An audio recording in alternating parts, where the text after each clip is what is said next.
Saludos, dominicanos en todo el territorio de la República y en ultramar en la costa este de los Estados Unidos de América, igualmente a todos sus habitantes de habla hispana. Hoy jueves 24 de abril del año 2003 les traemos otra edición de Agenda Nacional. Este programa sustenta los valores de la libertad y la democracia y el derecho de los dominicanos y los latinoamericanos al desarrollo económico y social, con apego y respeto a los principios de soberanía y autodeterminación que sustentan y hacen posible la convivencia pacífica de pueblos y naciones, para identificar y analizar los obstáculos que han impedido e impiden que alcancemos la condición de vida y la felicidad a las que somos acreedores. Les habla Leopoldo Espaillá Nanita, y para llevar adelante este programa contamos como siempre con la ayuda y colaboración de nuestro amigo, el licenciado Roger Orlando Piña. Muy buenos días, Roger. Muy buenos, muy buenos. ¿Cómo estás? Bueno, hoy es 24. Abril. De modo que imagino que te debe traerte memorias también. Absolutamente. Por cierto, muy brevemente, ¿cómo te sorprendió a ti la información del 24? Tú dices del día de hoy. El 24 del 65, cuando te enteraste que las cosas estaban en marcha. Fue una sorpresa no solo para mí, sí, estoy seguro que para el 95% del pueblo dominicano. A las 1:07 del día sonó ese trabucazo, por así llamarle. Y bueno, ya todos sabemos cómo fue la secuela de esos hechos, los acontecimientos, cómo ocurrieron en todo ese día y los días subsiguientes y las horas subsiguientes. A mí me sorprendió enormemente, pero reaccioné bien, y desde luego actué en función y en armonía con mis compromisos morales y mis compromisos políticos, y pues me situé en el bando que estaba y que todos estamos ya conteste de que es el bando que representó la dignidad nacional. Pero tú estabas en ese momento totalmente desprevenido. Porque absolutamente, yo no tenía ningún conocimiento. No, había un ambiente. A eso me refiero. O sea, sí. Yo quería que tú dijeras lo que había representado para ti, integrarte de algo que estábamos haciendo un grupo, porque eso no fue una casualidad. No. Cuando eso sucedió, estábamos pues en contacto el presidente provisional, que era el doctor José Rafael Molina Ureña, con quien habla, y con el grupo que estábamos trabajando en ese movimiento. Movimiento Enriquillo, ¿no? Movimiento Constitucionalista Enriquillo.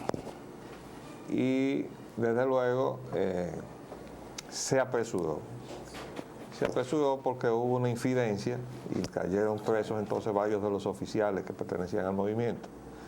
Y ahí fue cuando le tocó actuar al grupo de sargentos con el capitán Peña Taveras a la cabeza. Y en el grupo de sargentos estaba Polonio Pierre. Que hay que decir que había en los contactos militares dos niveles, uno a nivel de oficiales y otro a nivel de base. Otro a nivel de sargentos. En el nivel de sargentos, la cabeza del grupo de sargentos de ahí, del Estado Mayor del Ejército, era Polonio Pierre, que era además traductor bilingüe. Y cuando fueron detenidos los oficiales que estaban en el movimiento comprometidos, los sargentos se acercaron a Peña Taveras y le dijeron: capitán, ¿usted está con nosotros o contra nosotros? No, yo estoy con ustedes. Bueno, vamos a hacer preso entonces al jefe de Estado Mayor, y cogieron preso al general Rivera Cuesta, al su jefe de Estado Mayor, y pusieron en libertad a los oficiales que habían sido detenidos, y ahí comenzó el movimiento. Se adelantó realmente al día que estaba previsto, y entonces ya al día siguiente estábamos a eso de la mitad de la mañana, a las 10 de la mañana, esperando la información de que el palacio había sido ya tomado bajo control. Y entonces partimos precisamente en mi automóvil, yo iba guiando, y junto a mí iban los dos hermanos Riveros, que eran los guardaespaldas de Molina Ureña, y atrás iba el presidente provisional, Molina Ureña, con Fernández Mármol y Máximo Lobatón Pitaluga. Y así entramos a Palacio. Yo dejé mi carro parqueado en la escalinata, al pie de la escalinata, y ahí me olvidé de mi automóvil. Me acordé de él mucho después que había habido mucho bombardeo y mucho tiroteo. Por mi cercanía a donde está ubicado el Palacio Nacional, donde yo residía apenas a una cuadra, pues yo me aventuré en la tarde a pasar por el palacio, pero todavía no había nada definido en cuanto a esa instalación. Me refiero a que todavía el 25 a eso de las 4 de la tarde o 5 de la tarde no se había tomado el control de la situación en el Palacio Nacional. No, nosotros entramos a las 10 de la mañana. El 24, ¿no? El 24 se estaba batallando si estaba el campamento sometido o no estaba sometido. Hay que recordar que Radio Televisión Dominicana. Don Enrique Cabral fue a la televisión a decir que estaba todo ya bajo control. Y en realidad no estaba nada bajo control. Pero bueno, hay que decir que este es un día de reflexión para el pueblo dominicano, para los que instigaron el golpe del 63, que fue lo que produjo los efectos de abril del 65. Y bueno, y en general para todos aquellos que de una manera u otra quedamos de un lado o del otro, pues para que aprendamos a convivir, como yo creo que hemos aprendido. Y hoy, o en la mañana, como intento por lo menos de fortalecer esa reconciliación, el secretario de las Fuerzas Armadas invitó a una serie de personas que estuvimos ligadas al movimiento de abril del 65 a una misa, y precisamente ayer habíamos anunciado que probablemente no iniciaríamos el programa porque estaba prevista para las 10 y suponíamos que el tiempo que nos iba a tomar regresar desde allá no nos iba a permitir estar puntualmente acá. Pero se adelantó para las 9 y eso nos permitió estar aquí entonces cumpliendo con nuestras obligaciones con el programa. Pero queríamos decir que tuvimos oportunidad allí de saludar a algunos de nuestros adversarios, incluyendo al general Wessing, ¿verdad? Y bueno, fue un bonito ejercicio de reconciliación, aunque sea formal si se quiere, ¿no? Uno no sabe hasta dónde pueden llegar los rencores en la vida, sobre todo cuando se pierde la vida, cuando hay gente que muere y muere en circunstancias que no son, digamos, las del combate, ¿no? Porque cuando se va a un combate cualquiera puede morir, pero hay circunstancias que ya no se justifican de ninguna manera. Entonces, pues bien, hicimos esa experiencia, ¿no? Hoy en la mañana nos vimos también con el presidente, que por cierto pudimos darle personalmente lo que teníamos en agenda aquí para comenzar, era la recomendación de que no dejara ir a la primera dama, a nuestra amiga doña Rosa, a Taiwán, cuando hay 37 casos de la neumonía típica en Taiwán. Es una imprudencia, para decirlo menos, el arrancar para allá ahora, en medio de esa situación tan fuera de control, porque todavía no se ha encontrado con qué combatir esa neumonía. La prensa habla de que está lejos la vacuna. Digo, bueno, pero que la vacuna que es preventiva tiene que estar necesariamente después de la búsqueda de con qué combatir a ese virus, que es un virus que se ha deformado, se ha mutado. Pero definitivamente ya hay una situación muy seria. Lo de China realmente se les salió del control porque trataron de taparlo y aquello se ha puesto feo. Y ahora mismo hay una situación un poco tirante entre Canadá y los Estados Unidos, porque la entidad que maneja todas las situaciones de este tipo en Estados Unidos, el CDC ha hecho restricción de viaje hacia Canadá.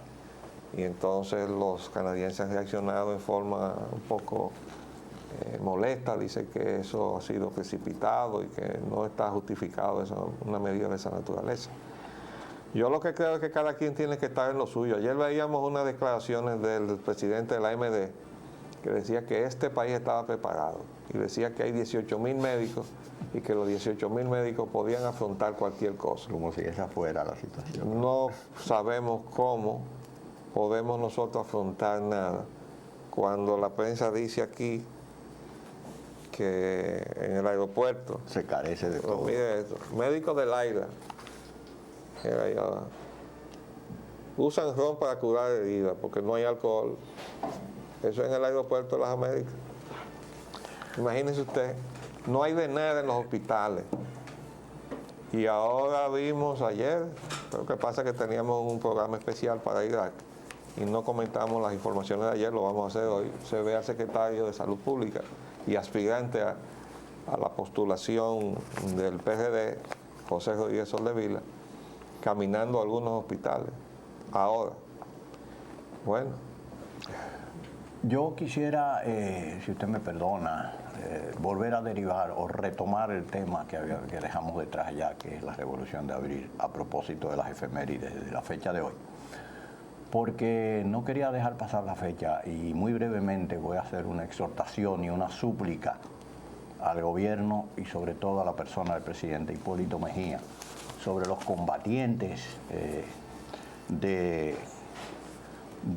los militares que por ley, ya por fin fue aprobada, han sido pensionados, los combatientes constitucionalistas, del lado constitucionalista, y a los que no se le ha hecho efectivo todavía su pensión. Lo que pasa es que tú no me habías dicho que ibas a tocar eso, porque si no yo te hubiera dicho que hoy, al terminar la misa, se anunció que todos los militares que habían sido dejados en un limbo jurídico, ese fue el término que se utilizó, qué bien, quedaban inmediatamente adscritos a la reserva con todos sus derechos. Qué bien, qué bien. Además hoy se ascendieron, yo creo que eso es una cosa... Retiro mis palabras, entonces. Hasta cierto punto que se quiera un poco parcializada, porque se ascendieron a 2 descendientes del coronel Camaño, de rango, que son militares. Yo imagino que los del otro lado van a decir, ¿los nuestros dónde están? ¿Verdad? Pero bueno, ese es el lado de nosotros. Nosotros nos alegramos de que el coronel Camaño, nuestro amigo Francia, haya dejado una herencia de su carrera militar en una nueva generación ahí adentro de las Fuerzas Armadas y que le haya sido recibida con la forma que evidentemente ha sido, o sea que en lugar de estar estigmatizado como se intentó hacer con el coronel Camaño, el apellido del coronel Camaño haya sido recibido ya como algo honroso, porque así fue. Los militares constitucionalistas honraron el uniforme que tenían cuando defendieron la soberanía nacional frente a tropas extranjeras. Y decíamos que esa honra iba a alcanzar incluso a aquellos que vistiendo el uniforme, pero del otro lado, no estaban precisamente defendiendo la soberanía nacional. De modo que cuando se muevan en el continente y alguien diga, estos son dominicanos, van a decir, pero estos son de la gente que en el 65 se fajaron a defender su soberanía. No van a saber si estaba de este lado o de aquel lado. De modo que esa honra al uniforme militar dominicano le va a quedar por siempre a los militares dominicanos, hasta que lo deshonren, ¿no? Desde luego. Vamos entonces a cerrar el capítulo del 24 y vamos a cortar nuestra agenda. Petróleo y combustibles, arquitecto. Baja ligeramente el precio del petróleo. Esto desde luego es en la bolsa y todo esto, como usted sabe, se mueve hasta con el pensamiento, porque en definitiva eso es lo que es. Las bolsas de valores son un mercado de expectativas, que si a esto va para arriba o si va para abajo, y dependiendo de lo que la gente cree, así van y compran acciones o venden, y eso es. Ahora está bajando el petróleo, pero va a bajar mucho más, ¿eh? Ustedes no tengan duda de eso. El petróleo va a bajar porque está en función de la economía, y la economía del mundo está prácticamente paralizada. Y con esa situación no hay forma de que se incremente la demanda del petróleo, sino todo lo contrario. Nos adentramos ahora en el mercado cambiario, otra situación verdaderamente problemática. El dólar sobrepasa su máxima cotización histórica. Es vendido hasta 26,25 por $1, pesos por $1. El señor Julio Cross, nuevo superintendente de banco. Hay que analizar qué pasó en el sector financiero y por qué pasó, para encontrar las causas que han generado toda esta situación. La tasa... Perdón, de aquí dice el presidente de la Asociación de Casas de Cambio, que desconoce las razones por las cuales la moneda extranjera ha subido en los últimos días, debido a que la demanda es normal. Bueno, yo quiero decir, con respecto a esa afirmación, que hemos traído incluso aquí algunas informaciones de prensa, donde ya el movimiento del mercado está tan caracterizado que una de esas informaciones decía que hay una empresa o dos empresas de esas eléctricas que van sistemáticamente al mercado semanalmente a buscar dólares para sacar para afuera, que se sabe incluso el día que van a ir. Entonces ese es el problema, es que nos han deformado la estructura del mercado cambiario en la República Dominicana. Han cogido al umpire, al árbitro, que se llama el Banco Central, que tenía poderes para intervenir e impedir que los factores enfrentados, la demanda y la oferta, se fueran a las manos de mala manera. Y entonces ahora resulta que el árbitro está pegado de la pared y no puede intervenir en nada, no puede ni siquiera tocar el pito. ¿Por qué? Porque la última ley que se aprobó, monetaria y financiera, así lo dispone. ¿Y de dónde salió esa ley? De la misma Junta Monetaria. ¿Con inspiración de dónde? Bueno, de fuera, pero lo hicimos nosotros aquí, unos supuestos dominicanos que estaban en la Junta Monetaria. Entonces ahora hay un mercado desajustado. ¿Por qué? Porque han conectado directamente al bolsillo de los dominicanos una serie de empresas extranjeras que sacan pesos como una turbina de nuestro bolsillo, succionando pesos. Entonces van al mercado, lo cambian en dólares porque tampoco hay control de nadie sobre eso. Y ese es el problema. Entonces ellos viven sacando dólares hacia afuera porque el Banco Central tampoco está en disposición de decirle que no lo saquen, pero el presidente tampoco. Porque el presidente podría haber resuelto esto metiéndole el pico a la situación. Y yo quiero decir que esa aseveración del actual superintendente de banco sobre la crisis, superficialmente uno podría entender que se refiere a Baninter, incluso hay un titular por ahí en uno de los periódicos de la tarde ayer que dice que es la situación del Baninter la que atribuyen alza dólar al problema Baninter. Pero claro, salió en el periódico que el Banco Central le había dado 10.000 millones en redescuentos y adelantos al Baninter. Y ya llevaba 18.000 millones entregados a los clientes del banco que habían ido a reclamar su dinero. Los depositantes. ¿Verdad? Los depositantes, que son 28.000. Pero me dice Roger que sus informaciones, él tiene un servicio de información, de inteligencia económica, que no son 28.000, que ya va por 30.000, y yo no lo dudo. Entonces, la situación indudablemente de esos pesos la lógica le indica a uno que tienen vocación de buscar dólares para por lo menos abrir cuentas en dólares en la banca y asegurarse la gente, los ahorrantes, de que su dinero no se le va a esfumar, a volvérsele nada, sal y agua, como dicen. Entonces el resultado es una presión sobre el mercado. Pero eso es consecuencia del descalabro de Baninter. Pero esa es una sola cosa. Pero lo otro es una cuestión permanente que tenemos pegada, es como una lapa pegada en la piel. Una sanguijuela, que es el problema de las empresas eléctricas, chupando pesos, cambiando a dólares para llevarse hacia afuera, permanentemente. Y con ese cuadro de que eso está permanentemente ahí, pues lógicamente hay un problema crónico, se ha convertido en un problema crónico la desestabilización del mercado cambiario. Entonces a su vez eso genera inquietud y entonces la inquietud genera más presión sobre el mercado cambiario. Entonces, ¿cómo se puede resolver eso? Cierren la bendita puerta. ¿Quién la puede cerrar? El gobierno puede cerrar esa puerta. Porque esos contratos tienen que ser revisados en toda su extensión. Y si hay alguien que sabe lo que está diciendo, es el actual superintendente de banco. ¿Ustedes saben por qué? Porque él estaba bregando con la superintendencia de electricidad antes de pasar aquí. Él sabe perfectamente todo lo que hay mal hecho en esos contratos.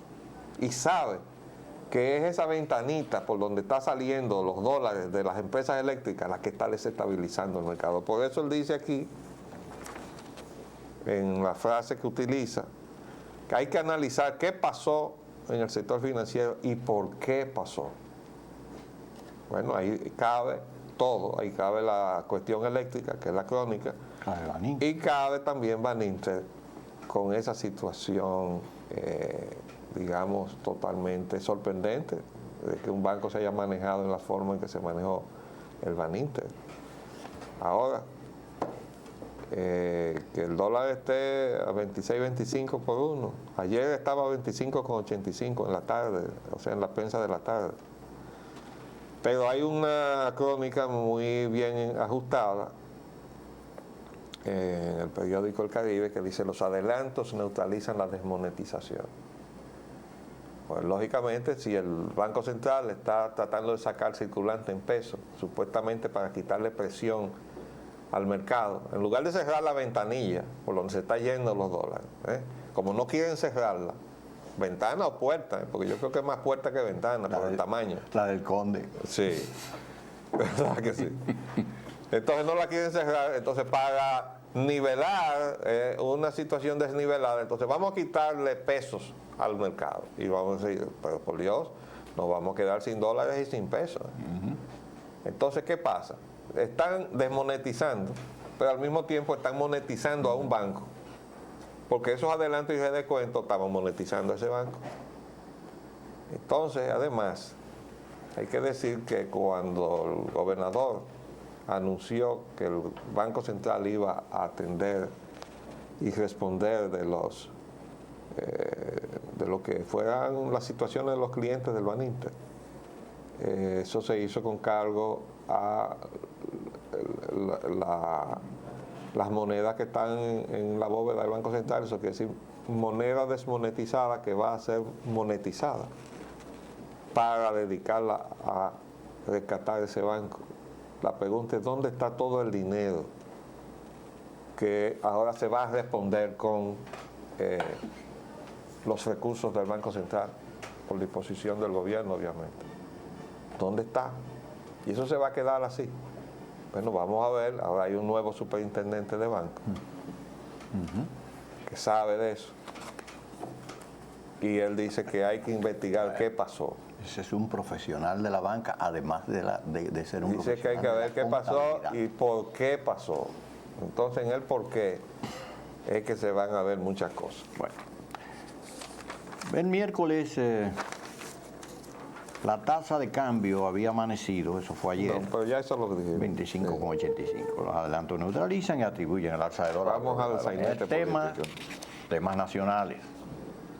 El sainete político dominicano. La Iglesia Católica rechaza las acusaciones del DEPRECO. Bueno, habíamos dicho que era insólita la respuesta en el momento en que se estaba dando, porque es obvio que es verdad que Agripino salió en defensa de Ángel Lockwood, diciendo que su detención vulneraba los procedimientos y tal. No somos abogados y no sabemos si eso fue así o no, pero resultó sorprendente que fuera Agripino Núñez el que saliera diciendo eso, que tampoco es abogado, que se estaba vulnerando eso, cuando era la primera acción que tomaba este gobierno, o la segunda quizás, ante actos de corrupción. Entonces sale Agripino en ese momento. Bueno, en ese instante, DEPRECO no dijo nada. Y sale ahora precisamente cuando se produce un intercambio agrio entre la Iglesia y el presidente de la República, específicamente el cardenal López Rodríguez y el presidente de la República. Entonces en este momento es que coge de pesco para venirle a decirle a la Iglesia que está tapando a corruptos. Es decir, ha tratado de usar el argumento verdadero de la intervención de Agripino, pero usarla ahora, lo que le da ya otra connotación a ese propósito. Y yo creo que eso es lo que le está contestando. Sí, oportunista. Sí, eso es lo que rechaza precisamente. No, y que no sabemos si lo hizo por su iniciativa o si lo mandaron. Si lo mandaron a hacerlo. Sí. Entonces ahí queda. Pero eso no conduce a nada bueno. En absoluto. Hipólito no aclara si va. Acuérdate que tenemos esto con unos titulitos. Sí. Este es el PRD. El sainete político del PRD. Hipólito no aclara si va, pero el PPH lo inscribirá. Eligio Jaques afirma que la precandidatura del gobernante será inscrita en el PRD. Entonces uno se pregunta, ¿y cómo lo van a hacer? Si el PRD tiene sus estatutos prohibida la reelección, ¿cómo es que se va a hacer eso? Porque acuérdense que se modificó la Constitución de la República, pero se le quedó en el tintero los estatutos del PRD. O sea, por el PRD no va a ir esa reelección. Además, hemos visto algunas expresiones un poquito ya definidas, como por ejemplo la de la vicepresidenta. La vicepresidenta dice que ella no vuelve a ser, primero dice que no es reeleccionista, mira aquí, advirtió que nunca ha sido reeleccionista ni le gusta la reelección, y además dice que no será vicepresidenta de nadie, o sea, ella no quiere volver a ser vicepresidenta. Eso quiere decir que va a enfrentar las aspiraciones eleccionistas, si es que existen, de parte del presidente, porque yo creo que el titular que le dio el Caribe fue el más ajustado a la situación. El Caribe retrata esto diciendo, Hipólito no aclara si va, y así mismo es una especie de juego cantinflesco, de esto es fino pero grueso, está pero no está, y entonces se le deja a los representantes el estar jugando, que son ellos los que están hablando, no es el presidente. Si habla Guido Gómez Mazara o habla Eligio Jaques y dice, no, él nos autorizó, pero eso no está autorizado, no está nada escrito. El presidente no lo ha escrito, él no ha dicho que va. Él está diciendo que acrediten a esa gente. Bueno, la interpretación que nosotros tenemos es que el presidente quiere intervenir en el proceso de selección del candidato del PRD.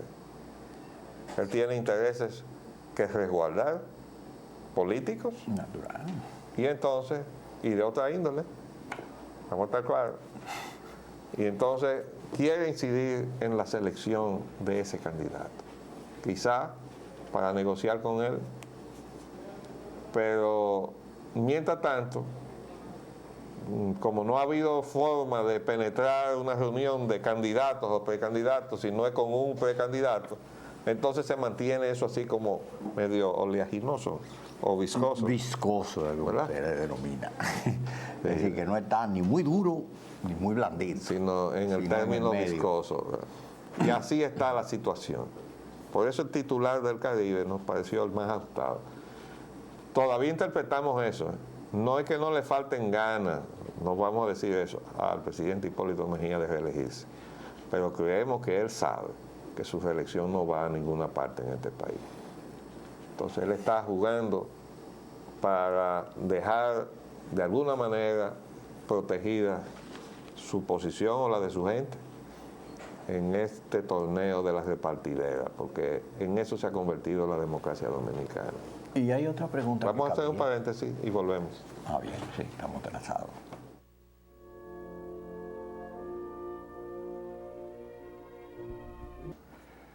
Proponen la convención del Partido Revolucionario Dominicano para el 14 de septiembre. El primer mandatario no define si se inscribirá o no como aspirante a reelección, ya eso lo hemos analizado. Guido Gómez Mazara dice que Hipólito aceptó. Y Esquea Guerrero, Emmanuel, asegura que Hipólito no va y si va, pierde. Bueno, los precandidatos piden al presidente Hipólito Mejía que sea preciso sobre su aspiración. Bueno, nosotros también. Mejía ha negado 40 veces que piense reelegirse. Bueno, yo no sabía que había alguien llevándole la contabilidad, pero siempre pasa que alguien, porque no tiene mucho que hacer, porque son, en fin, personas dedicadas, se sientan a llevar la cuenta de todo. Mire este titular. Alguien le contó, dice que no es exactamente 40, pero casi 40 veces, en el periódico Hoy de hoy, o de ayer, sale este titular. Entonces, claro, yo quería decir lo siguiente, esto es lamentable. Y creemos que el presidente se ha colocado en un punto que ya es imposible rescatar su credibilidad. Ese juego de sí pero no, y fino pero grueso, eso acaba necesariamente con la credibilidad de cualquiera. Y si es un presidente, con más razón, porque a los presidentes los escucha todo el mundo. A los demás no. A nosotros, pues por ejemplo, tenemos esta oportunidad de hablar con el pueblo dominicano por esta ventana que se llama Teleradio América. Y basta que usted coge el control y nos apague y ya no nos escuche o se mueva a otro canal. Pero cuando los presidentes hablan, la gente los escucha, ya sea porque les caiga bien lo que dicen o porque les caiga mal lo que dicen. Y esta situación, indudablemente, que se ha venido repitiendo a todo lo largo del mandato del presidente Mejía, hasta el día de hoy, pues definitivamente, en nuestra opinión, ha destruido la credibilidad del presidente. La ha destruido totalmente. Es muy lamentable, pero esa es la verdad. Ya es tarde para rescatar la palabra del presidente. En lo concerniente al Partido Reformista Social Cristiano, también tenemos algunos señalamientos. Para la Junta Central Electoral, el señor Estrella no es candidato del Partido Reformista Social Cristiano. La Cámara Contenciosa de la Junta Central Electoral desmiente al presidente de la Junta Central Electoral. Bueno, ya estamos viendo cómo la división que se hizo de la Junta Central Electoral está produciendo sus frutos. No estamos diciendo que sean buenos, pero indudablemente el presidente de la Junta se precipitó a dar por definitiva la inscripción de Estrella como el candidato del PRSC, y eso son facultades de la parte que funciona, la Cámara Contenciosa, que es la que organiza, ¿verdad?, el proceso electoral. Y mientras esa Cámara no se pronuncie, pues el presidente de la Junta no puede decir lo que dijo. Entonces va a tener que aprender a jugar con las nuevas reglas. Y ahora la Cámara Contenciosa le acaba de enmendar la plana y le dice que no es verdad que esa candidatura es la definitiva del PRSC. Porque vamos a ver muchas cosas más todavía. Y con lo relacionado con el PLD tenemos que el doctor Leonel Fernández dice que le conviene al PLD que Mejía se repostule. Oh, pero claro que le conviene. Ojalá a ellos, sobre todo si se les ocurre ir con Leonel Fernández. Porque van a poner a los dos presidentes que han hecho lo mismo, ¿sí? Pero el pueblo dominicano va a tener más lejos lo que hizo Leonel que lo que ha hecho Hipólito en su mandato, de modo que sería un regalo de los Reyes Magos al PLD que Hipólito se postulara por el PRD. Corrupción. La señora Olimpia González fue nombrada vicecónsul en Puerto Rico. La señora González tiene un juicio pendiente con la justicia. Con el asunto de la dirigente de la ADP. O sea, la Asociación Dominicana de Profesores, de cuyos fondos desaparecieron unos recursos de los que tiene que dar cuenta la señora Olimpia González. Y hay que recordar que se le hizo un expediente por corrupción y entonces ella se enfermó convenientemente, fue a parar a una clínica, de la clínica la sacaron y ahora la nombran. Eso es vergonzoso, Y es vergonzoso para este gobierno haber hecho eso. Porque eso, ¿a quién le va a caer? Al presidente de la República. ¿Quién la nombró? El presidente. Entonces está nombrando a una persona que tiene un juicio abierto porque tiene que responder de un dinero. No estamos diciendo que lo haya cogido, pero tiene ese expediente ahí. Entonces, Se aduce. ¿cómo la van a sacar hacia un cargo acreditándole en otro país? ¿La van a aceptar? Pienso Se yo. aducen precisamente razones de salud para dar oportunidad a que ella pueda atender su tratamiento. Pero caramba, no, hay mucha diferencia a Puerto Rico, a República ¿Y Dominicana. qué pasa? en Estamos cuanto tan a atención. atrasados aquí en la medicina para que no se pueda atender aquí. Bueno, O eso la es van a lo- atender en el hospital de la cárcel de Puerto Rico. Ahí es. Parece que sí. Temas internacionales, la guerra con Irak, desde luego. París, es decir, Francia, replica a Estados Unidos y mantiene actos en base a sus principios. Aguanta ahí. Esta es una situación que yo realmente no sé hasta dónde la van a llevar, sobre todo los norteamericanos. Porque nosotros vimos cómo el secretario Colin Powell amenazaba a Francia con que iba a sufrir consecuencias por haber tomado la actitud que tomó. Hoy, ¿cómo se puede permitir Estados Unidos hacer una cosa así?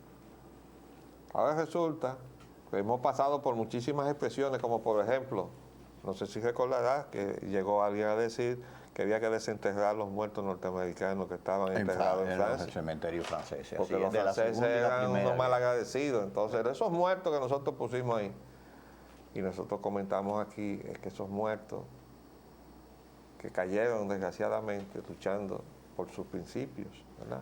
Cada cual en lo suyo, porque ese es el problema. No fueron únicamente a defender a los franceses, fueron a defender a los británicos. Lo que pasa es que la lucha se hizo en terreno firme en Francia. Acuérdense que estamos hablando de cuando se peleaba con una línea, la línea Maginot, ¿verdad? No, y la, el bosque Y la de Siegfried, Bastón, y la Siegfried, Siegfried y la Maginot, Maginot. la línea Entonces, de defensa. líneas de defensa que estaban precisamente en la frontera de Francia y Alemania y Bélgica y todo eso. Son las zonas de la batalla entre el ejército alemán y el ejército francés, O aliado. aliados ya con británicos y con norteamericanos. Bueno, los muertos norteamericanos que estaban allí, en cierta forma, defendiendo también a Francia, respondían a la deuda del pueblo norteamericano con Francia, con su independencia. O nos vamos a olvidar de eso también.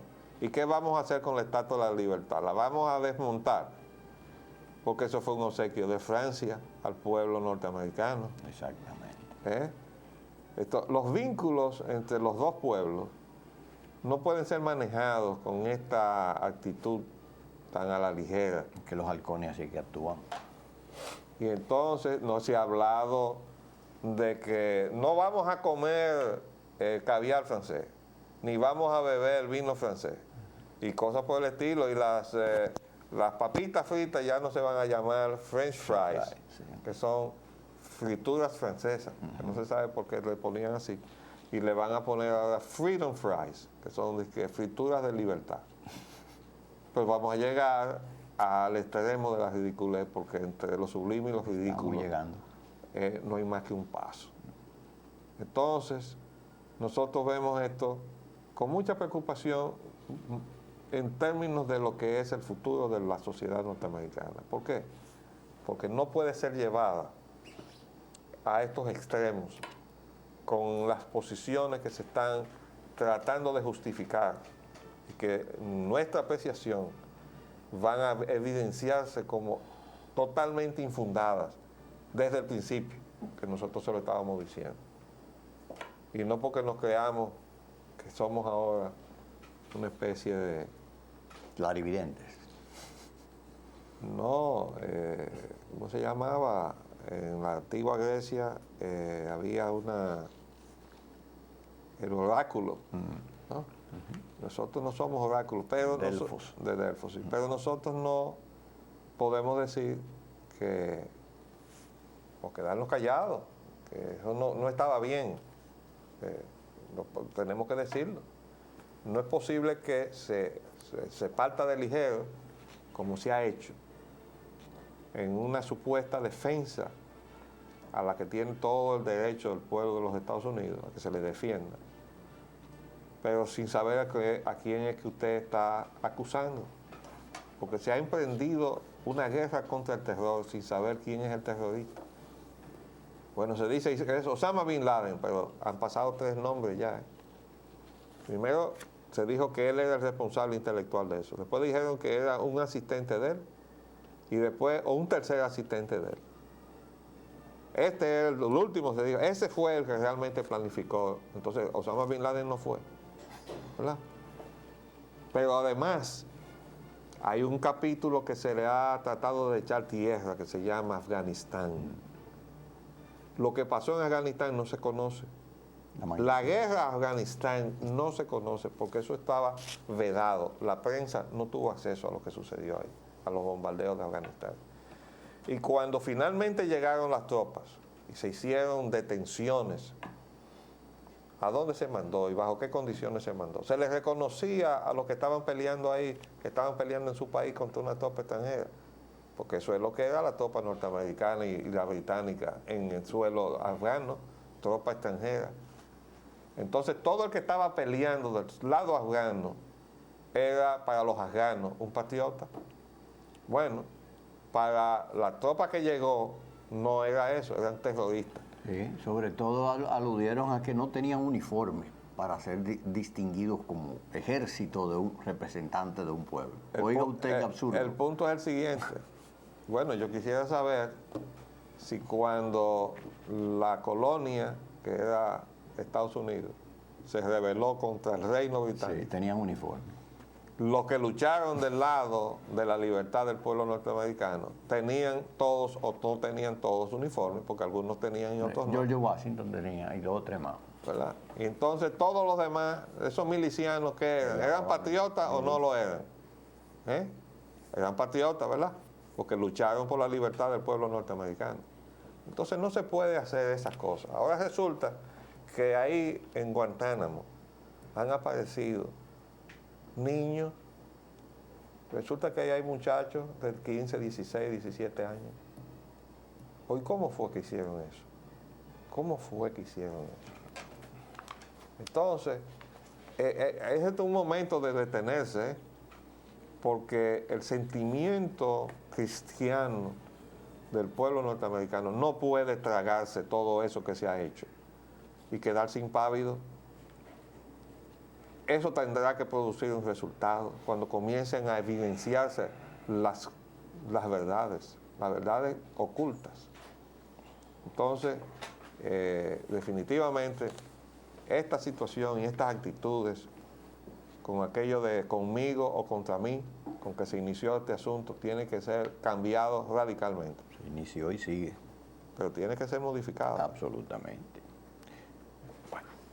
Líder religioso acusa a las fuerzas de los Estados Unidos, se refiere a Irak, de ser peores que Saddam Hussein. Y arrestan 4 soldados norteamericanos que robaron dinero iraquí. Bueno, este es el escenario ya de la guerra en Irak. Hay un líder religioso que fue detenido, fue atropellado, fue golpeado, y después lo soltaron y le pidieron excusa. Pero él dice que lo trataron peor que Saddam Hussein. Lo que pasa que una tropa de ocupación es una tropa de ocupación. Y se ha tratado de pintar de colores bonitos y rosados la llegada de esa tropa de ocupación a Irak. Liberadores. Se dice que va a liberar el pueblo de Irak. Pero ¿qué resulta? Y ahí están todas las fotografías donde se ve a distintos sectores del pueblo. Miren esto. Esto están haciendo, esto que ustedes están viendo no es cachú. Eso es que ellos se cortan con cuchillos o con sables en la cabeza y eso es sangre. Entonces esta gente está caminando por la calle en una manifestación, que hay fotografías que se ven multitudinarias. Pero esta gente lo que están es conmemorando la muerte de uno de sus santos más importantes, el Imán Hussein. Estas son creyentes islámicos. Entonces esos creyentes islámicos ahora dicen a los norteamericanos, bueno, ya ustedes quitaron a Saddam Hussein, muchas gracias, ahora váyanse. Esa es la situación que ahora tienen los norteamericanos y los británicos allá. Entonces, ¿cómo es que se va a manejar esa situación?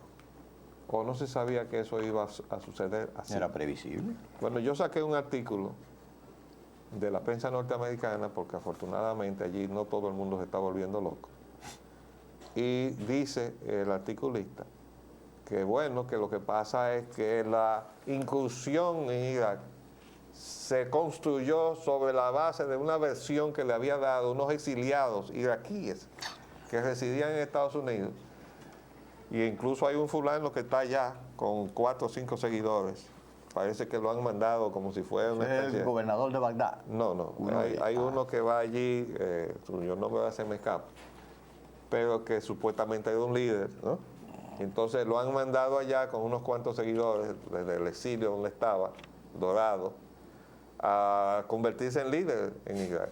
Vamos a ver si el pueblo iraquí lo acepta. Se lo trae. Pero mientras tanto, lo que dice el analista es que toda esa gente contribuyó a hacerle creer al gobierno de los Estados Unidos que allá lo iban a recibir con flores y le iban a tirar pétalos de rosas en el camino y a ponerle, en fin, todo tipo de bendiciones en el camino que fueran a recorrer. Ingenuo tratar de hacerle creer a la gente. Mientras tanto, ese es el resultado. La verdad ahora es otra cosa. Ahora hay saqueos, hubo robos, hay soldados norteamericanos que encontraron millones de dólares que han robado y están detenidos, por lo menos 4 de ellos. Hay gente que se llevó de Irak algunas de las cosas que se robaron y se saquearon para Estados Unidos. Hay gente detenida allá en Estados Unidos. Esa es la realidad. Ahora vamos a ver si ese es el panorama que va a permitir la reelección del presidente Bush. Se nos acabó el tiempo por el día de hoy. Nos retiramos entonces hasta mañana. Les hablamos Leopoldo Espallana Y Rogero Gando. Hasta luego. Agenda Nacional les llega en vivo de lunes a viernes de 11 de la mañana a 12 meridiano y es grabado y retransmitido de 12 a 1 de la madrugada por esta misma emisora. Se transmite en la costa este de los Estados Unidos de América por el canal 513 de Time Warner en los estados de Nueva York y New Jersey y por el canal de AT&T para los estados de Massachusetts y de Maine y las ciudades de Nueva York, New Jersey y Boston.